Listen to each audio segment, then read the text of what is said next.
श्री सरस्वती नमः, श्री कृष्णाय नमः, श्री गणेशाय नमः।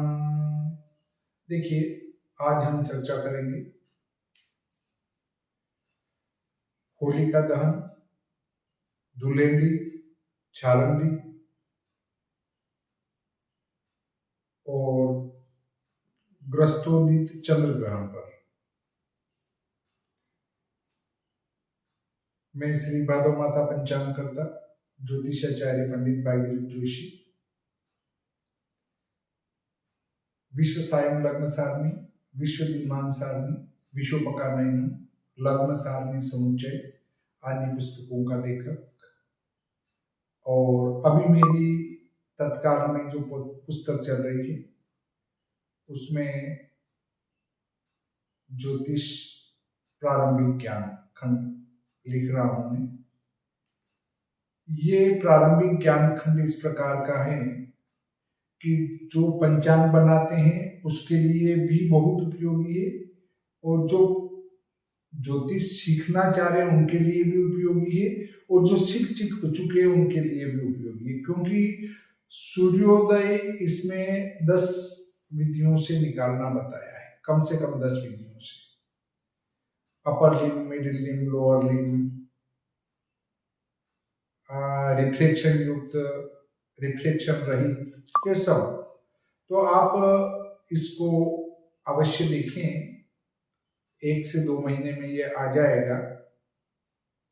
पंचांग परिवर्तन की अवधारणा, विभिन्न प्रकार के व्रत, क्षितिज व्रत, याम्योत्तर व्रत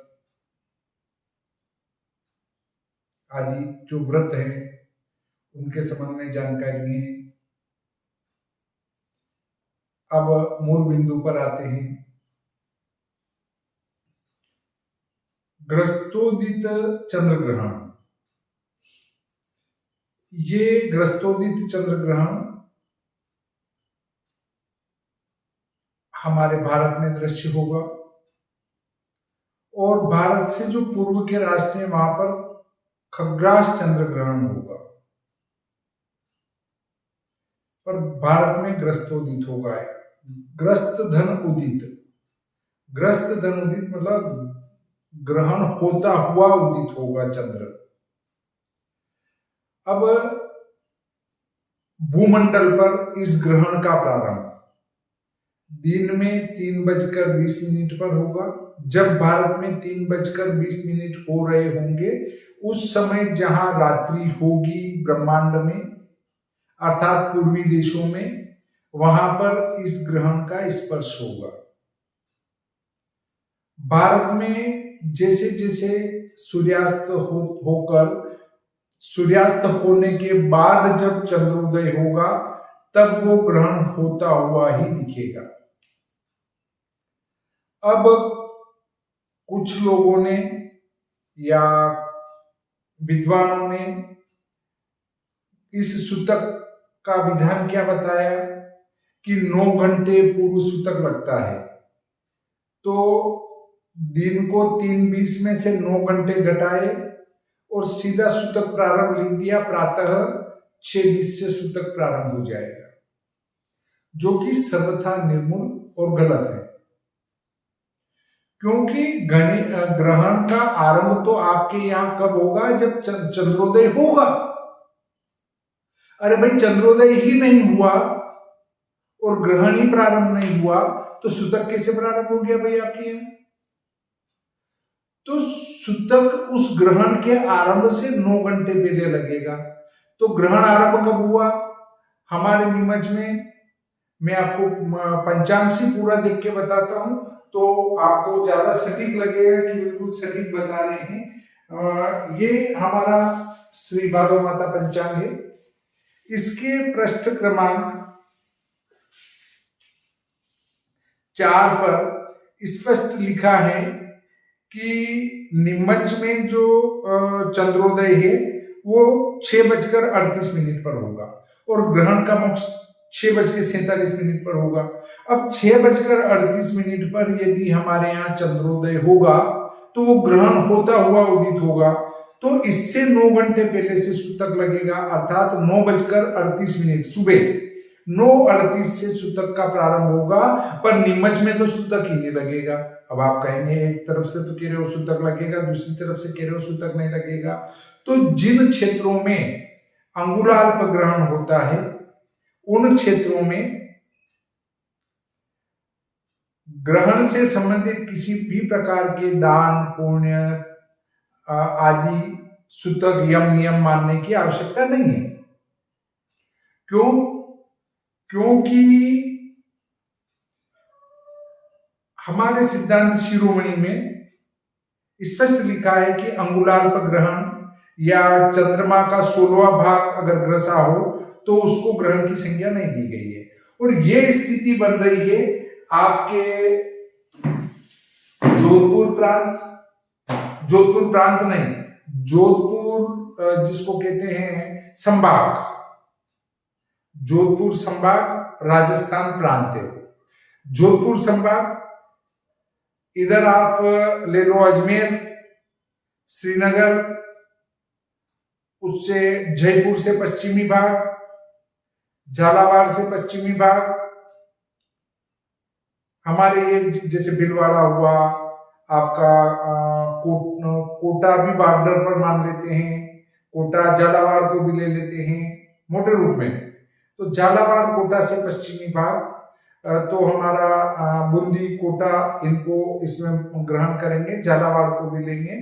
इधर आपका चित्तौड़गढ़ आ जाएगा, प्रतापगढ़ आ जाएगा, ये जो जिले पड़ते हैं लगभग इंदौर उज्जैन वगैरह, ये जो सीधी लाइन जाती जयपुर के पश्चिम वाली, ये सीधी निकल जाएगी आपकी दक्षिणी भारत तक। तो इससे पश्चिम में और अहमदाबाद से पूर्व ये जो पट्टी है यहाँ पर ग्रहण होगा वो 12-13 मिनट का होगा। और 19 मिनट को भी हम ग्रहण करें तो एक अंगुल को ग्रहण करें तो झालावाड़ ने, झालरापाटन ने, उधर जयपुर, ये भी इसमें आ जाता है 19 मिनट के अंदर। तो फिर भी आप चाहते नहीं 13 मिनट को ही ग्रहण करें, मतलब पौन अंगुल को 16वां भाग ही ग्रहण करें, तो 16वें भाग में आपका लगभग झालावाड़, इंदौर उज्जैन, जयपुर से पश्चिमी भाग, ये इसमें आ जाता है। तो इसमें ग्रहण नीमच, मंदसौर, इंदौर उज्जैन, आपका बड़वानी, रतलाम, इनमें इस ग्रहण से संबंधित किसी प्रकार का कोई नियम मान्य नहीं होगा। और पश्चिमी गुजरात, उधर बाड़मेर, उधर जैसलमेर, इनमें तो ग्रहण दिखेगा ही नहीं।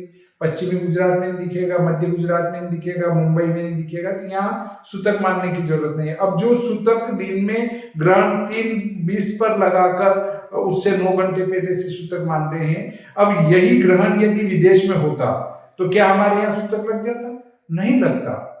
तो आप सोच लो कि ये ग्रहण विदेश में हो रहा है, भारत के पूर्व में हो रहा है, मतलब विदेश में हो रहा है अप्रोक्स, तो हमारे यहाँ सूतक कैसे लगेगा? और हमारे यहाँ तो 16वें भाग से भी कम ग्रहण दिख रहा है, तो हमारे नीमच वगैरह में तो इस ग्रहण से संबंधित किसी प्रकार का कोई नियम मानने की आवश्यकता नहीं है। अब इसके बाद हमारे पब्लिक में 2 बातें चल रही है कि इस ग्रहण का सूतक जो है सूर्योदय से ही लग जाएगा।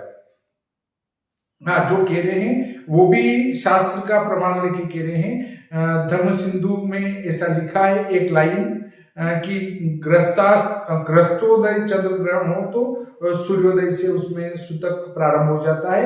परंतु इसके संबंध में बृहद देवज्ञ रंजनकार ने कई विद्वानों के वचन लेकर एक पूरा अध्याय लिख डाला ग्रहण के ऊपर। तो धर्म सिंधु कार से अधिक मैं संतुष्ट किससे हूं? बृहद देवज्ञ रंजनम से, क्योंकि उनने पूरा एक अध्याय लिखा है इसके ऊपर, और धर्म सिंधुकार ने तो एक पॉइंट लिखा है, और उनने एक बड़ा अध्याय लिखा है जिसमें ग्रहण का वर्ण, ग्रहण से संबंधित सूतक, ग्रहण से संबंधित यम नियम और ग्रहण को किस प्रकार का होगा, ग्रहण अशुभ है तो उसकी शांति के लिए क्या करें, वो सारे मंत्र और श्लोक सहित उनने दिया है। और उसमें उनने यही दिया है कि ग्रहण यदि खग्रास हो, चंद्र ग्रहण, तो उसका 9 घंटे पहले सूतक लगेगा, और सूर्य ग्रहण खग्रास हो तो उसका 12 घंटे पहले सूतक लगेगा। अब यदि यही ग्रहण आधे हों, खंडग्रास हो और आधे हों, तो सूतक भी आधा हो जाएगा, और यही आधे के आधे हों तो उसका 1/4 हो जाएगा सूतक। अब जैसे सूर्य ग्रहण 1/4 हो रहा है, तो 12 घंटे का 1/4 कितना हुआ?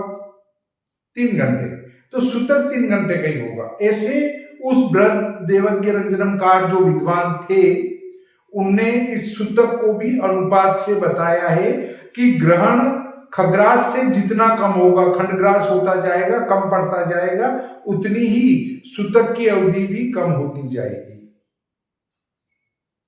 तो भारत में जो ग्रहण, चंद्र ग्रहण दिखेगा वो ग्रस्तोदित होगा, परंतु पूरा खग्रास रूप में नहीं दिखेगा, खंडग्रास रूप में ही दिखेगा, क्योंकि वो खग्रास तो विदेशों में हो चुका है और भारत में आते आते तो वो मोक्ष की तरफ बढ़ रहा है, इसलिए खंडग्रास रूप में दिखेगा।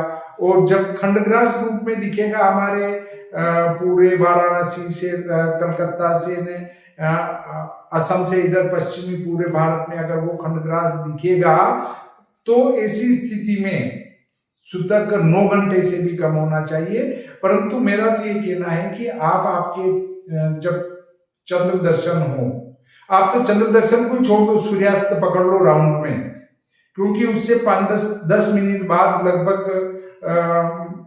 चंद्रोदय होगा। क्योंकि अब आप कहेंगे कि पूर्णिमा है तो ठीक सूर्यास्त पर ही चंद्रोदय होना चाहिए, क्योंकि पूर्णिमा का समाप्ति काल सूर्यास्त से पहले ही हो रहा है, इससे चंद्रोदय भी वहां अनुपात से सूर्यास्त के 10 मिनट बाद, 15 मिनट बाद, या 5 मिनट बाद, या कहीं 20 मिनट बाद होगा। और अब जब इतना बाद चंद्रोदय होगा तो आप राउंड में 10 मिनट में कोई फर्क नहीं पड़ेगा, आपके यहाँ जो सूर्यास्त हो रहा है उसमें से 9 घंटे घटा लो और वहां से सूतक को मान लो। सूतक से संबंधित आपके कोई समस्या नहीं रही। अब बात आती है धुलेंडी की, छारंडी की। अब लोग ये कह रहे हैं कि चूंकि पूर्णिमा के दिन होलिका का दहन 2 तारीख को होगा और 3 तारीख को धुलेंडी रहेगी, धुलेंडी छारंडी। अब सूतक में हम होली कैसे खेलेंगे? ऐसा शास्त्रों में कहीं विधान नहीं लिखा है कि ग्रहण के सूतक में होली न खेली जाए। ग्रहण के सूतक में न करने योग्य कार्य क्या है? तो ग्रहण के सूतक में न करने योग्य कार्य है भोजन, मिथुन, उसके बाद देव पूजन, देव स्पर्श, शास्त्र स्पर्श, इन चीजों का निषेध है। अब रंग आपके लगा रहे हैं तो उसमें दोष क्या है? कोई दोष नहीं। अब फिर भी आपको लगता है कि भगवान को रंग चढ़ा के फिर हम हमारे लगाएंगे, तो आप सूतक लगेगा लगभग 9:38 से, हमारे निमज में तो लगेगा ही नहीं पर मान लो लग जाएगा, तो 9:38 से पहले, थोड़ा और पूर्व में जाते हैं तो 9:30 से पहले, और पूर्व में जाते हैं तो 9 बजे पहले, वाराणसी तक पहुंच जाते हैं तो 9 बजे पहले। अब फिर भी आप कहते हैं नहीं, ग्रस्तोदित चंद्र ग्रहण है तो हम तो सूर्योदय से ही सूतक मानेंगे। तो सूर्योदय से पहले उठ के स्नान करके भगवान को आप चढ़ा दीजिए क्या? रंग चढ़ाने के बाद आपके लगाने में तो कोई सूतक आ नहीं आ रहा है, फिर आराम से दिन में खेलिए। परंतु जो बृहद देवज्ञ रंजनमकार हैं उनके अनुसार सूतक का कोई प्रावधान नहीं है। प्रावधान नहीं है का अर्थ ये नहीं बिल्कुल सूतक ही नहीं लगेगा, नहीं है का अर्थ है सूर्योदय से नहीं है। मैंने दोनों व्यवस्था बता दी कि नहीं साहब हम तो सूर्योदय से मानेंगे, धर्म सिंधुकार का कथन मानेंगे, मान लो। परंतु जो आप अगर बृहद देवज्ञरंजनम का ग्रहण प्रकरण पढ़ेंगे तो आप कहेंगे नहीं, इनने बहुत व्यवस्थित और विस्तार से जो वर्णन दिया है वो संतुष्टिप्रद है और उसको स्वीकार कर लेना चाहिए। इस अंगुलाल्प ग्रहण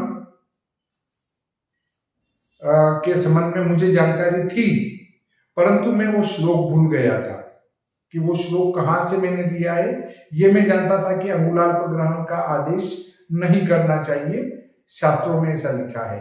तो एक अमित जी मिश्र साहब है, पीएचडी कर रहे हैं, वाराणसी के हैं, उनसे मैंने ये श्लोक मांगा और उन्होंने दे दिया कि बता दिया कि सिद्धांत शिरोमणि में है अंगुलाल्प ग्रहण का आदेश नहीं करना चाहिए। इसी प्रकार उनसे ही आज चर्चा हुई थी कि आपके वहां वाराणसी में सूतक की व्यवस्था क्या मान रहे हैं। उनने भी यही कहा कि सूतक की व्यवस्था 9 घंटे पहले, और मैं भी वही कह रहा हूं, सूतक की व्यवस्था 9 घंटे पहले। जब वो तो खग्रास में 9 घंटे बृहद देवज्ञरंजनम के अनुसार, और खंडग्रास, अब भाई वो ग्रस्तोदित चंद्र ग्रहण होगा वो तो आपके यहाँ खंडग्रास ही होगा, और खंडग्रास होगा तो उसको 9 घंटे नहीं, 9 घंटे का आधा और उससे भी और कम सूतक आपके यहाँ लगेगा। फिर भी रंग लगाने में सूतक का कोई दोष नहीं है। आप 3 मार्च को बड़ी खुशी के साथ पूरे दिन रंगों से खेले, आपको कोई दिक्कत नहीं आएगी। अब होली पर चर्चा करते हैं। होली के संबंध में शास्त्रों का स्पष्ट निर्देश है और पंचांगकर्ताओं का सामूहिक निर्णय भी यही है कि प्रदोष व्यापिनी पूर्णिमा में होलिका का दहन करना। होलिका दहन का जो कर्म काल है वो प्रदोष है, मतलब आप होलिका दहन भले ही रात को 10 बजे कर रहे हो, पर प्रदोष में पूर्णिमा होना आवश्यक है। तो कर्म काल में तिथि है, उसके बाद थोड़ा आगे होलिका दहन विशेष परिस्थिति में कर सकते हैं। फिर उसी में ये लिखा गया है कि भद्रा में होलिका का दहन न करें।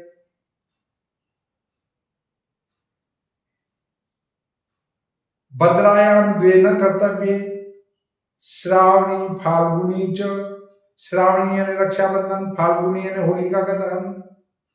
तो ऐसा शास्त्रों में लिखा है, परंतु फिर उसी शास्त्र में ये लिखा है, क्या लिखा है कि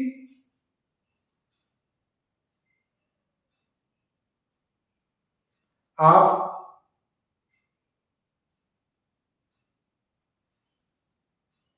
निशीथ के बाद तक यदि भद्रा है तो फिर भद्रा के अंदर ही प्रदोष वेला में या प्रदोष वेला में भद्रा का मुंह हो तो प्रदोष के बाद होलिका का दहन करें, या प्रदोष में होलिका का मुंह हो तो उसकी पूंछ में करें, परंतु निषिद्ध के पूर्व ही होलिका का दहन करें। अब निर्णय सिंधु में यह जरूर लिखा है कि चौथे प्रहर में होलिका का दहन करें, ग्रस्तोदित चंद्र ग्रहण हो तो ग्रस्तोदित चंद्र ग्रहण से इस होलिका दहन का कोई संबंध नहीं है। क्यों नहीं है? क्योंकि होलिका का दहन तो पहले दिन हो रहा है और ग्रस्तोदित चंद्र ग्रहण दूसरे दिन हो रहा है, तो फिर उससे होलिका का क्या संबंध बन रहा है? कोई संबंध नहीं बन रहा है। और उसमें लिख दिया कि दूसरे दिन ग्रस्तोदित चंद्र ग्रहण हो तो पहले दिन चौथे प्रहर में होलिका का दहन करें। ये जमने लायक बात नहीं है।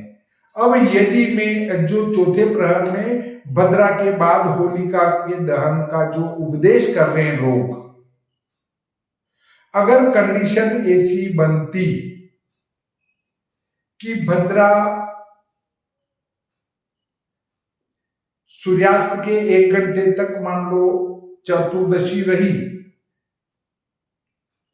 और पूरी रात अगर भद्रा रही और दूसरे दिन सूर्यास्त से पहले पूर्णिमा समाप्त हो गई और ग्रस्तोदित चंद्र ग्रहण हुआ, तो क्या ये चौथे प्रहर में होलिका भद्रा के बाद दहन कराने वाले होलिका दहन ही नहीं करेंगे? पूरी रात भद्रा है भाई तुम्हारी, तो क्या करोगे? इसलिए शास्त्रों ने रास्ता बताया है, निषिद्ध के बाद होलिका का दहन न करे, निषिद्ध के पूर्व ही होलिका का दहन करे, चाहे भद्रा है। कोशिश करे कि भद्रा को टाल दे, निषिद्ध के पहले अगर भद्रा समाप्त हो रही है तो, और निषिद्ध के बाद यदि भद्रा समाप्त हो रही है तो उस भद्रा को टालने की आवश्यकता नहीं है।